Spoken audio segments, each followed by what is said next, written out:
Before understanding just how to use your feet, it's important to understand that there's such a thing as a standing foot, there's such a thing as a supporting foot, and there's also such a thing as a traveling foot.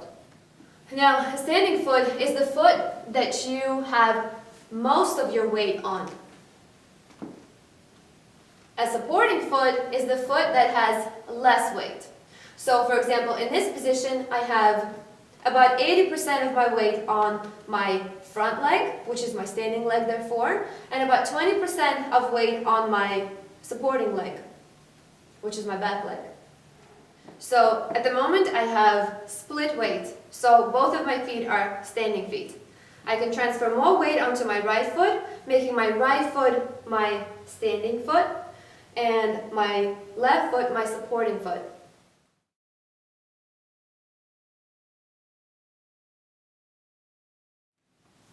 Now, I would say that most of the time your standing leg is going to be on a flat foot. So with the ball pushing into the floor and the heel pushing into the floor. And most of the time your supporting leg is going to be on the ball of the foot. So with the heel pushing as much up as you can, and with the bone of the ball of the foot, of the supporting leg, pushing into the floor. But sometimes you can have a supporting leg that's flat. So at the moment I have less weight on my supporting leg, which is my left leg, and it is my supporting leg, so that is possible. And my standing leg can also be on the ball of the foot. For example, in samba, when dancing the volta, one, so this step right here on onto my right foot. My right foot right now is my standing leg, but it is on the ball of the foot.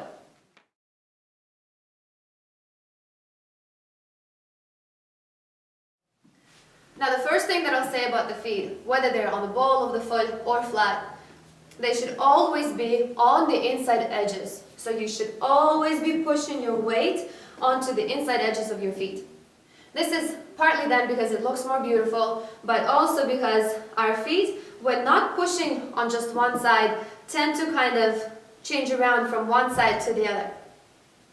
If we push our feet onto a specific side, for example, inside edge of our feet, and keep pushing there the whole time we're dancing or standing, then our feet will not wobble at all. They will not change from side to side, they will just stay there.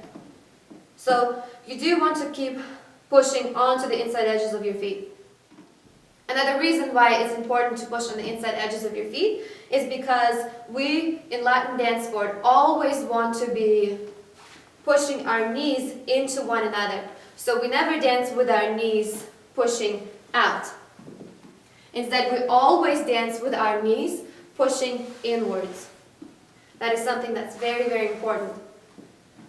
And if we keep pushing onto the inside edges of our feet, then this will happen.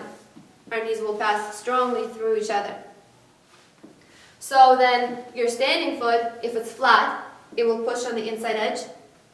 And your supporting foot, the one that's on the ball of the foot, is also pushing on the inside edge. I always tell my students that one way they know that they're using their feet properly is if after using their shoes for a certain amount of time, the inside edge part of the shoe will be very worn out. But the outside edge of the shoe should look brand new, because you're always pushing on the inside edge and not pushing on the outside edge of the foot at all. So most of the weight is always on the inside edge.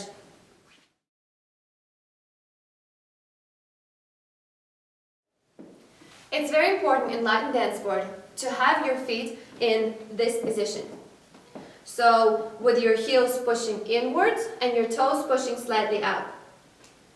Sometimes we will definitely have our feet in sixth position. That is something that's very common and it's good.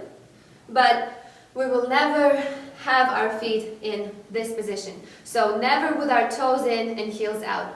Always heels inwards, toes slightly out. Sometimes both toes and heels together, but definitely not with the toes in, heels out. The very first thing that I usually teach students that are new and for whom keeping heels inwards is not very natural is to walk with the heels inwards. I get them to do a lot of exercises on just walking forward and back and thinking about the heels pushing inwards.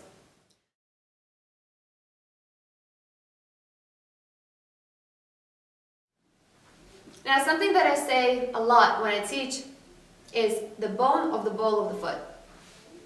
What I mean by the bone of the ball of the foot is specifically this bone right here on your foot, which is called the metatarsal. When I say the ball of the foot, I am talking about the bone of the ball of the foot really pushing into the floor very, very strongly. Also, when I say the ball of the foot, I'm talking about the heel of that foot really pushing up as much as possible.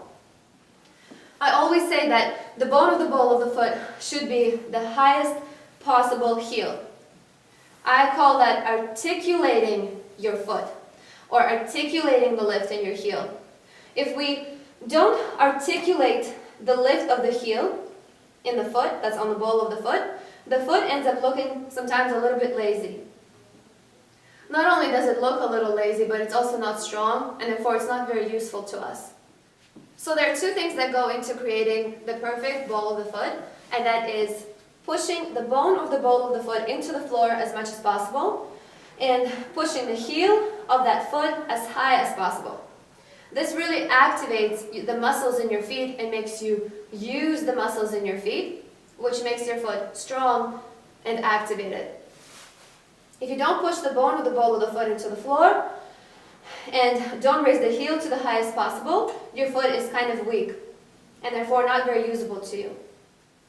And the final point is the fact that this foot should still be on the inside edge. So when you push on the bone of the ball of the foot, you push really on the inside edge of that bone of the ball of the foot.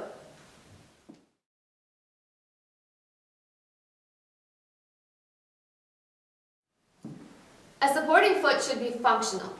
It's something that you use in your dancing all the time for balance to be strong. This means that this foot has to be very strong. To make this foot strong, you need to activate the muscles in the foot.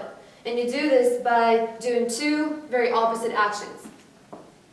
You push the bone of the ball of the foot into the floor as much as possible and push the heel of that foot as high up as possible. So creating two opposite actions by really strongly pushing down and very strongly pushing up.